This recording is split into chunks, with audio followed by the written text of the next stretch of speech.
Much of the news coming out of the UN climate conference has focused on the spectacle, and how countries' pledges aren't on track to prevent dangerous climate change. But behind the scenes, there is reason for hope. In many countries, the energy transition is already underway as falling costs make renewable energy ubiquitous and more affordable than fossil fuels. A growing number of world leaders agreed at the climate summit to reduce methane emissions and aim for net zero emissions.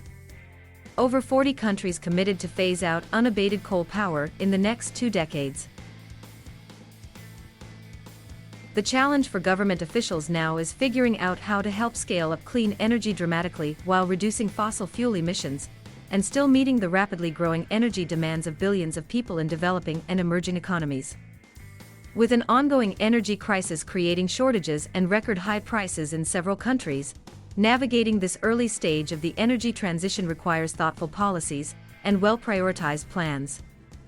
As climate policy experts with decades of experience in international energy policy, we identified 6 strategic priorities that could help countries navigate this tricky terrain. Meeting the Paris Climate Agreement goal of keeping global warming under 1.5 degrees Celsius will require reducing fossil fuels and increasing renewable energy and energy efficiency, as well as keeping carbon dioxide out of the atmosphere with techniques such as carbon capture and storage or use.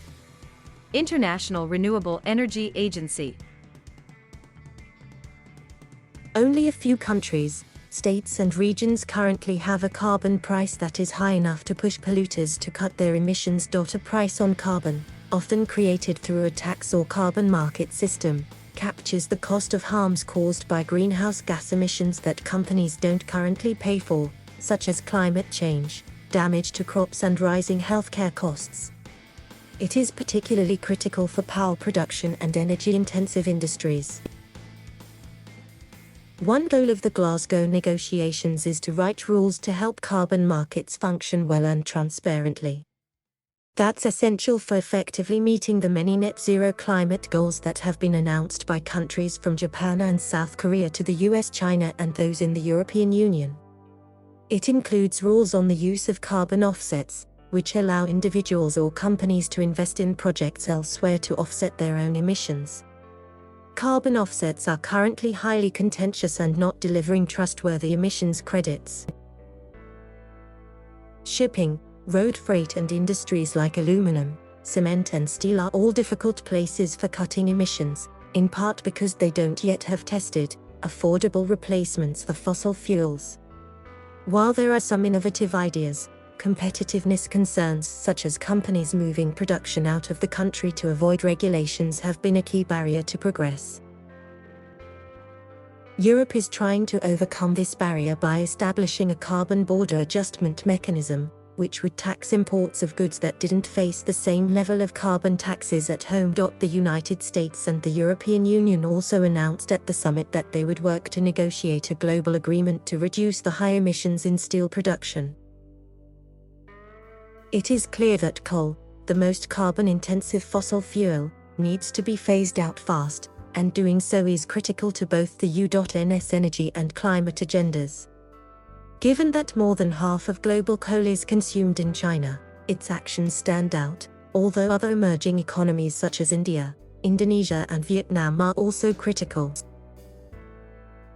This will not be easy.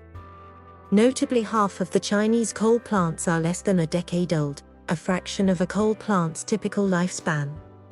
China has raised its climate commitments, including pledging to reach net zero emissions by 2060 and agreeing to end financing of coal power plants in other countries, but its current pathway will not yield substantial reductions this decade.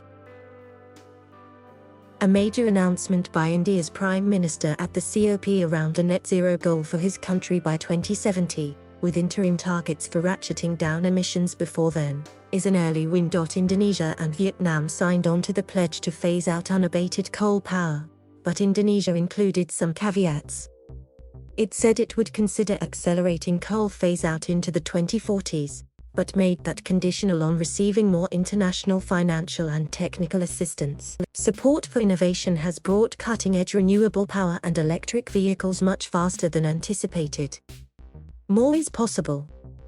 For example, offshore wind, geothermal, carbon capture and green hydrogen are new developments that can make a big difference in years to come. At the climate conference, a coalition of world leaders launched what they call the Breakthrough Agenda, a framework for bringing governments and businesses together to collaborate on clean energy and technology. The Glasgow breakthroughs include making electric vehicles the affordable norm, bringing down clean energy costs, scaling up hydrogen energy storage and getting steel production to near zero emissions, all by 2030. The countries and companies that lead in developing these new technologies will reap economic benefits, including jobs and economic growth.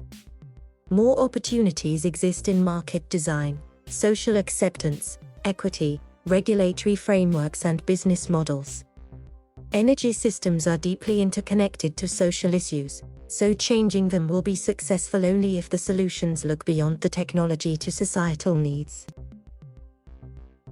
Over 160 banks and investment groups are involved in another coalition that has agreed to put pressure on high emissions industries by tying lending decisions to the goal of global net zero emissions by 2050. Ramping up green financing will require transparent taxonomies, or guidelines, for defining green and clean investments, science-based transition plans for companies and financial institutions, and a hard look at portfolios of financial institutions given the risk of substantial stranded fossil fuel assets, such as coal power plants that haven't reached the end of their lifespans but can no longer be used.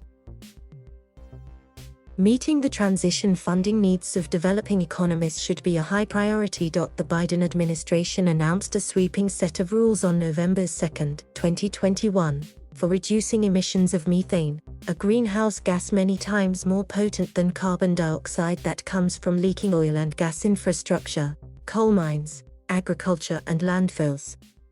Methane doesn't stay in the atmosphere as long, so stopping emissions can have faster climate benefits while carbon emissions are reduced.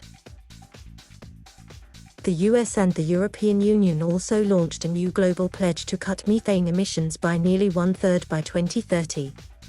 Over 100 countries have signed on.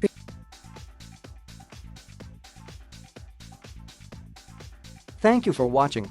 Please subscribe.